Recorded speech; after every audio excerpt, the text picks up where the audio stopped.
The first thing Harper noticed wasn't the shouting. It was the sound. Fabric hitting plastic makes a dull, humiliating thud. She stood frozen at the edge of the driveway, still wearing her grease-smudged black apron from the brunch shift at the family diner, watching her mother lift armfuls of her clothes and drop them into a gray trash bin like spoiled leftovers. Sweaters. The denim jacket she'd worn since high school. Each piece disappeared under the lid with a finality that made her chest tighten. Her mother didn't look angry. That was the worst part. She looked resolved. "You're an adult now," she said flatly, not turning around. "You don't deserve to be here anymore." The words landed heavier than the clothes. Behind the front window, Madison, her brother's wife, hovered with her phone in hand, curtains half pulled. She wasn't recording, but Harper could tell she was already rearranging the room in her head. New paint, new furniture, new life.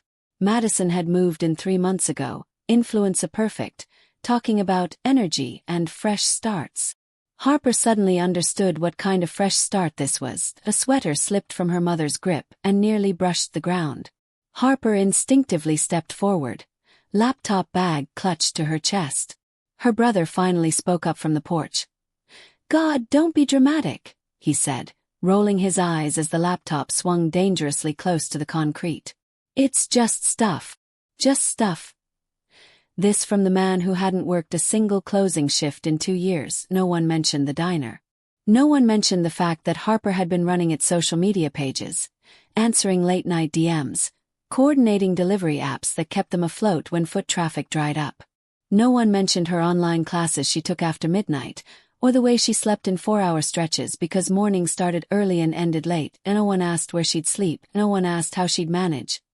Her mother snapped the trash bin lid shut like punctuation. That was when Harper realized there would be no argument worth making. She walked forward quietly, picked through the bin with shaking hands, pulled out what she could fit into one duffel bag. Charger. A framed photo of her and her dad from before he passed. Hidden at the bottom, miraculously untouched. Madison's face disappeared from the window. Harper didn't scream, didn't cry, didn't beg. She just walked away. The Uber arrived in under 3 minutes. As the car pulled from the driveway, she watched the house shrink in the rearview mirror. The porch she'd swept every night, the windows she'd locked up after closing, the place that had wrapped itself so tightly around her life she hadn't realized how easily it could let her go. That's when the tears came, silent, shaking, embarrassing. The driver didn't say anything. Just turned the radio down. Nia opened the door before Harper could knock. She took one look at the duffel bag, the apron still tied around Harper's waist, the mascara tracks she hadn't bothered to wipe away. "Take my bed," Nia said immediately. "I'll take the couch.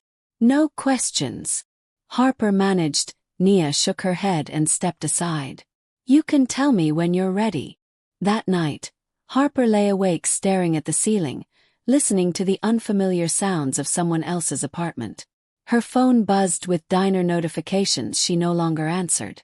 Orders she no longer managed. Systems she had built that would still run. Until they didn't. The next morning, reality hit harder than the cold open ever could. Her entire life had been wrapped around that house and that diner. She knew every regular's order without writing it down. Knew which fryer glitched if you ran it too long, which supplier padded invoices, which delivery app algorithm punished late updates.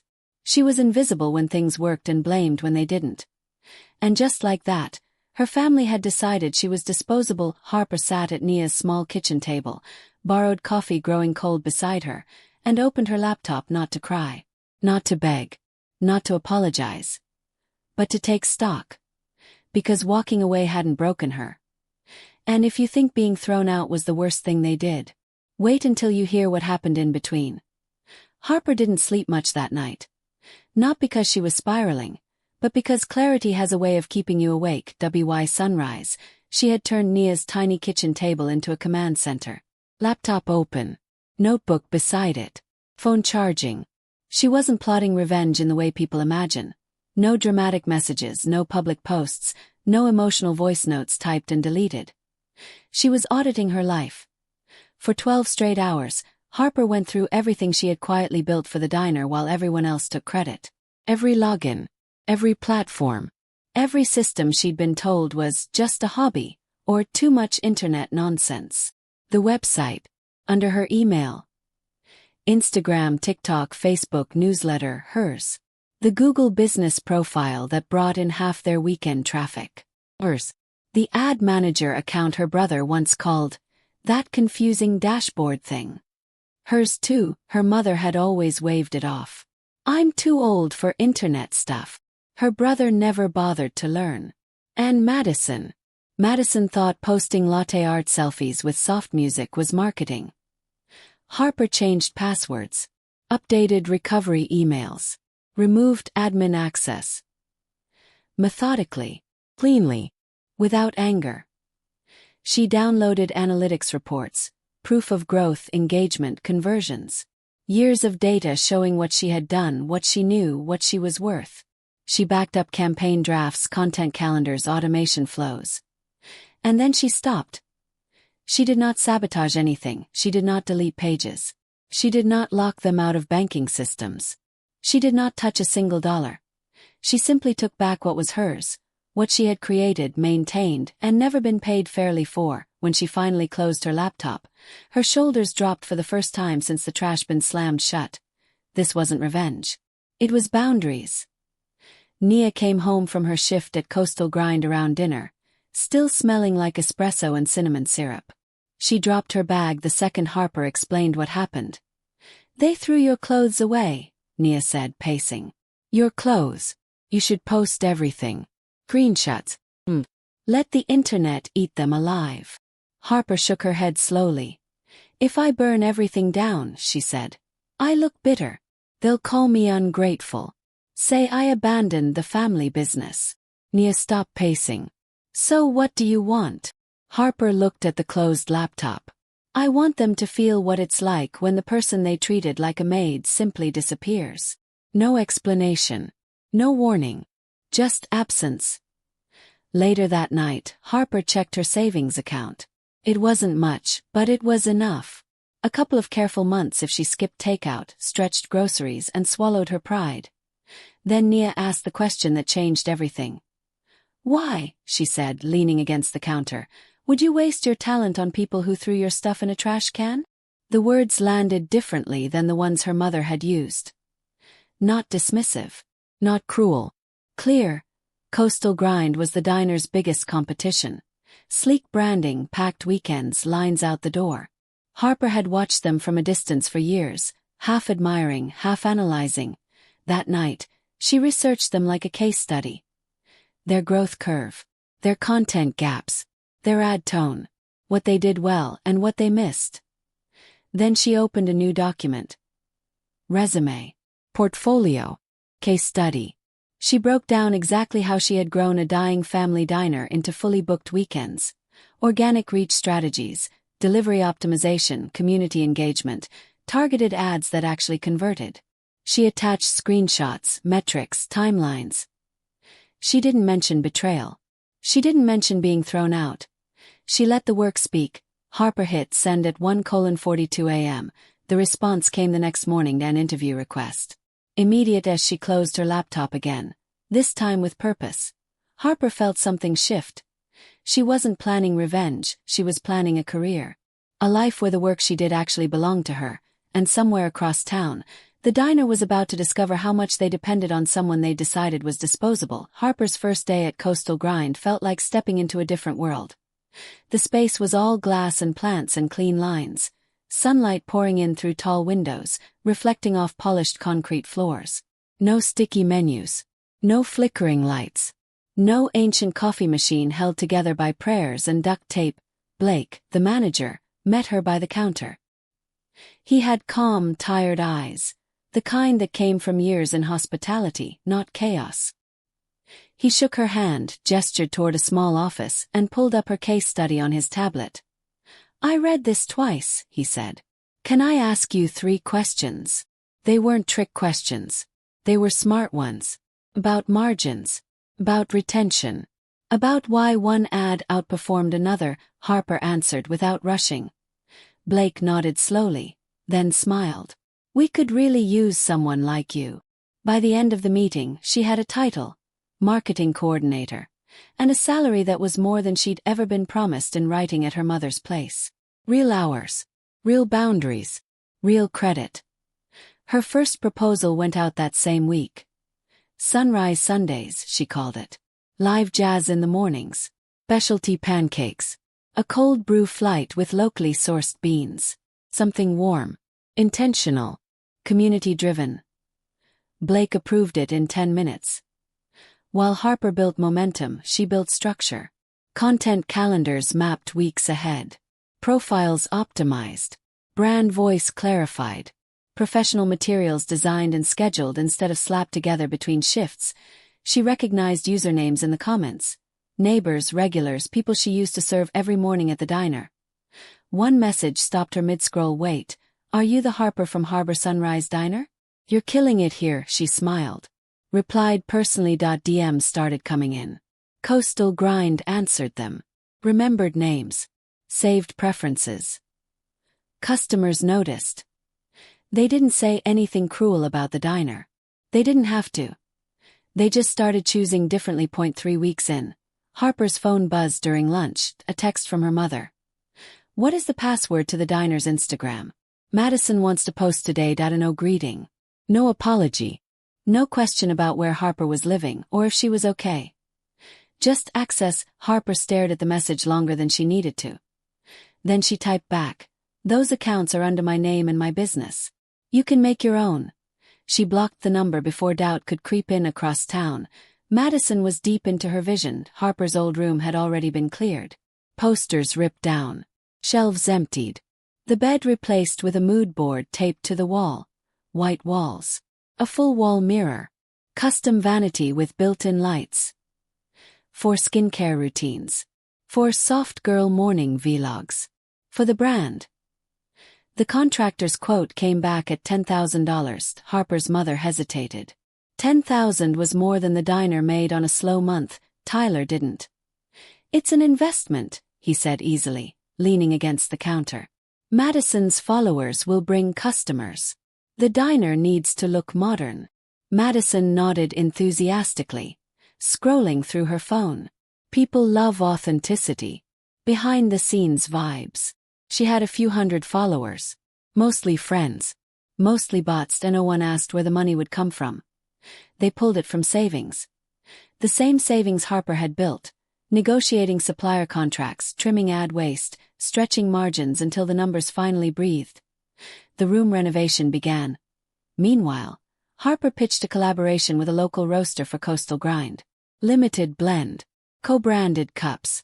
A launch weekend with tasting notes and merch. IT sold out in 2 days. The diner. Madison filmed mirror selfies while a contractor measured the walls. She talked about expansion. About rebrands. About becoming the face. Orders went unanswered. Reviews went unaddressed. Without Harper, small things slipped. Then bigger ones. Delivery apps flagged slow responses. Algorithms punished inactivity. Engagement dipped. They didn't notice. They were too busy filming. Harper noticed everything because it was her job now. And for the first time, the rewards matched the effort. She didn't celebrate their mistakes. She didn't gloat, she just kept building, and somewhere between Madison's fantasy empire and Harper's real one, the gap was widening, quietly, inevitably, toward a collapse no one in that house was prepared for. The bedroom makeover wasn't enough. Once the walls were white and the vanity lights were installed, Madison's content stalled. Engagement plateaued. The algorithm, she decided, was punishing her. What she needed wasn't better planning. She needed scale. Her new idea arrived over dinner one night, phone in hand, eyes bright with certainty. We should convert the garage, she said, into a full wellness spa. Harper's mother blinked. The garage. Madison nodded enthusiastically. Mini sauna. Soaking tub. Massage table. Yoga corner. Separate entrance so clients don't feel like they're in a house. It's perfect for my brand. The contractor's quote landed like a slap. $15,000. That didn't include furniture, or decor, or equipment. Harper's mother nearly fainted at the kitchen table. That's Madison, that's impossible. Tyler leaned back in his chair, unbothered. "If you don't invest now, you'll be left behind," he said. "Everyone's doing wellness content. Madison's brand will put the diner on the map." Madison nodded solemnly, already typing captions in her head. Her brand was a girl who misspelled aesthetic 5 different ways. But no one said that out loud. Instead, Harper's mother signed for a high-interest personal loan and dipped into the diner's emergency fund. Across town, Harper was building something that actually worked, Coastal Grind. She launched a real loyalty program, not punch cards, but data-driven rewards. She studied customer behavior, tested email subject lines, tracked redemption rates. She negotiated a podcast sponsorship with a local foodie show, designed an app where regulars earned free drinks and brunch items just for showing up. The response was instant. Customers signed up, shared it, talked about it. Every time my phone pinged with a new sign-up, Harper thought, it felt like another brick locking into place. Back at the house, Tyler promised connections. "I know a guy at a showroom," he told Madison. "We'll get discounted equipment." Instead, Madison showed up 3 times a week while Tyler was at work. She filmed loudly, rearranged displays, complained on live stream about how corporate spaces kill creativity. One afternoon, she argued with a coworker on camera over a collab discount that didn't exist. The video circulated. Tyler was fired 2 days later. The golden boy came home early, face pale, keys tossed onto the counter, no job. No income. No backup. He started living off the diner account and the loan his mother had taken out for Madison. The man who'd called Harper dramatic now depended entirely on the family he'd enabled to spiral. Neighbors noticed. The yelling at night carried through open windows. Mrs. Garcia from next door shook her head when someone asked. "It's the young one, the wife," she said. "Always screaming about money." The diner started showing cracks. Service times stretched. Phones went unanswered. Messages piled up. A Coastal Grind. Customers whispered comparisons. "They take forever now. Whoever runs their Instagram is kind of rude." The descriptions were consistent. Fake sweet. Passive-aggressive. Unprofessional. Then the bank said no. Harper's mother sat across from the loan officer. Paperwork spread thin. Bedroom renovation over budget. Garage bleeding money. Tyler unemployed. Credit cards maxed. Too much debt. Not enough collateral. Unstable income. The answer was final. Interest rates climbed. Late fees kicked in. She tried to cancel the garage renovation. Too late. Madison had already ordered furniture. On a credit card her mother had co-signed for. Tyler backed every swipe. "You have to spend money to make money," he said. The hole got deeper and Harper didn't say a word. She didn't rescue them. Didn't warn them. Didn't step back in. She stayed exactly where she was, building, growing, and watching the consequences unfold on their own. The final straw didn't come with an apology. It came with a request. Harper didn't see her mother first. Nia did. She was finishing a morning shift at Coastal Grind when she spotted a familiar figure standing across the street, just outside the entrance. Not coming in. Just waiting. Watching. Her mother stepped forward the moment Nia pushed the door open. "I don't want to cause a scene," she said quickly. "I just need to talk." She didn't ask how Harper was. Didn't ask where she was living. Didn't ask if she was safe. She went straight to business. "The diner's going through a rough patch," she said. "Madison's still learning social media. If Harper just comes back to help with the online stuff, she can stay in the guest room until things settle." Nia stared at her, stunned by the precision of the ask. The way it carved Harper down to a function. "No," Nia said simply. "She's building something new. She's respected where she is. She's not coming back." Her mother's face hardened. "You're being dramatic," she snapped. "Family forgives. You shouldn't hold a grudge over one bad day." When Nia told Harper later, the truth settled quietly, but completely. "Damn, why Mom didn't miss me," Harper realized. She missed what I did for her. She didn't want her daughter back. She wanted her unpaid social media manager back. Coastal Grind. The numbers told a different story. Downloads climbed. Events sold out. Regulars brought friends. Harper rehired an old delivery driver her mother had let go to save costs. She added delivery routes. One of them looped right past her mother's diner. Customers chose Coastal Grind because the food arrived hot in time, with a handwritten thank you note taped to the bag. Then the eviction notice came. Commercial landlords didn't tolerate excuses. Not in San Diego. Not after repeated late payments. The paper was plain. Black ink. Late rent. Breach of lease. Vacate by date. Harper's mother told people it was a misunderstanding. A check lost in the mail. But numbers didn't care about stories. Loan payments. Renovation bills. Credit cards. Late rent. All due at once. There was nothing left to shuffle.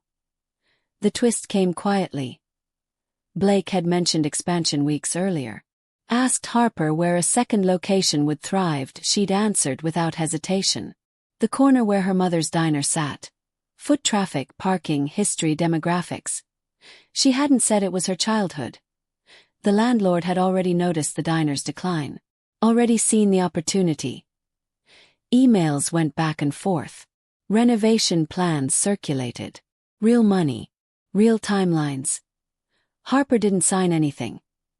She just watched. 2 weeks after the notice went up, the pounding came before dawn on a Sunday.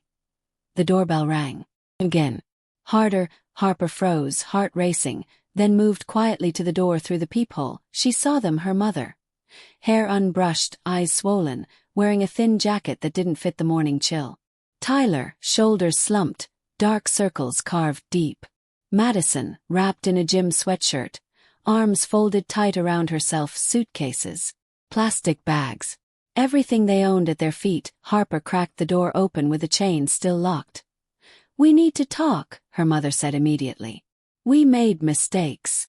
Tyler swallowed. "We were wrong about you. We lost the diner. We lost the house. We have nowhere else to go." Harper's chest ached. This was still her blood. Her history. Then her mother's eyes sharpened. "We found out Coastal Grind is moving in there," she said. "That's where you work, right? Did you know?" The memory rose uninvited. The trash bin on the driveway. Her clothes hitting plastic. "You don't deserve to be here anymore." Harper closed her eyes once. Then she picked up her phone. "Hello," she said evenly. "There are people outside my apartment who won't stop banging on the door. They've been shouting. I don't know them. I don't feel safe." The words tasted bitter, but they weren't a lie. She locked the door and stepped back as sirens approached. Steady, inevitable. For the first time, Harper chose herself, and she didn't look back. The police lights washed the hallway in blue and red as the begging continued. "Just for a little while," her mother pleaded through the door. "We just need a place to stay until things settle. You can help us get the diner back." Her voice cracked. "You're good at this. You always have been." Tyler stepped closer, hands shoved into his jacket pockets. "You don't understand what it's like out there," he said. "Motels, side job, or family. You're supposed to help." Harper rested her forehead against the door for a second, breathing through the familiar pull of guilt. The reflex to fix, to absorb the damage and make it disappear. Then she straightened. She opened the door just enough for her voice to carry clearly, the chain still drawn tight. "You're right about one thing," she said calmly. "I am good at this." They leaned in, hopeful. "That's why," Harper continued. "Starting next month, there's going to be a brand new cafe in the exact spot where you threw my future in the trash." Her mother blinked. Once. Twice. What are you talking about?" "The landlord needed a new tenant," Harper said. "Blake asked my opinion. I told him your location was perfect. We signed the lease." Madison's face twisted. "You stole our business," she snapped. "You ruined us." Harper didn't raise her voice. "No," she said. "You ruined yourselves when you spent more on ring lights than payroll. All I did was stop holding your world together for free." Sirens wailed closer now. Her mother sagged against the wall, suddenly small. "I never wanted this," she whispered. "I just wanted you kids to have more than I did." Harper swallowed hard. Then you should have started by not throwing away the one person who already knew how to build something. The officers arrived. Not with drama, not with handcuffs. Just firm voices and procedural calm. They were asked to move along as they gathered their bags. Her mother reached out once more. "I'm still your mother." Harper met her eyes steady. "You told me I didn't deserve a place in your home," she said. "Now you know what it feels like to be on the other side of that door." She closed it gently, slid the chain back into place. For the first time in her life, Harper chose herself over people who had assumed she always would choose them. Weeks later, the grand opening arrived. The new coastal grind stood in the same building, but everything else had changed. Polished concrete floors, warm wood accents, plants spilling over shelves, soft music threading through the space. Only one thing remained the same. The morning light through the front windows Harper used to wipe down before dawn. The opening menu featured local collaborations. The walls held art from neighborhood creatives. A portion of the day's profits went to a homeless outreach fund. Blake took the mic briefly. "This place exists because of Harper," he said. "Let's hear it for her." Applause filled the room. There was a time she would have shrunk from it. This time, she stood there and let herself feel it. The others scattered quietly into their own futures. Tyler picked up warehouse shifts, loading trucks under fluorescent lights. Madison left town with a man who had a bigger paycheck. Posted a tearful mental health video. Then went quiet. Her mother moved into a small apartment with thin walls and took a line cook job at a chain restaurant. Nia saw her once at a bus stop. Uniform folded in a plastic bag, staring down at her phone. Harper didn't chase any of them. She was busy building. She started resume workshops for teens. Donation drives. Mentored young baristas who reminded her of herself. Overworked, underestimated, brilliant. Love without respect, she learned, is just a softer kind of control. She was done being controlled. The real revenge wasn't loss. It was the life she built that didn't need their approval to be real. Family, she realized, isn't just who you share a last name with. It's the people who show up when you're standing in a doorway with 2 trash bags and no place to go. And sometimes, the bravest thing you can do isn't to burn everything down, but to walk away, build something better, and let people find out what their life looks like without you holding it together. If you've ever been told you were a burden, or that you didn't deserve to be where you were, ask yourself this. What would happen if you stopped apologizing for existing and started building something that was yours? Share your story. Someone out there needs to know they're not the only one standing on a driveway, their whole life in a trash bag, about to choose themselves for the first time.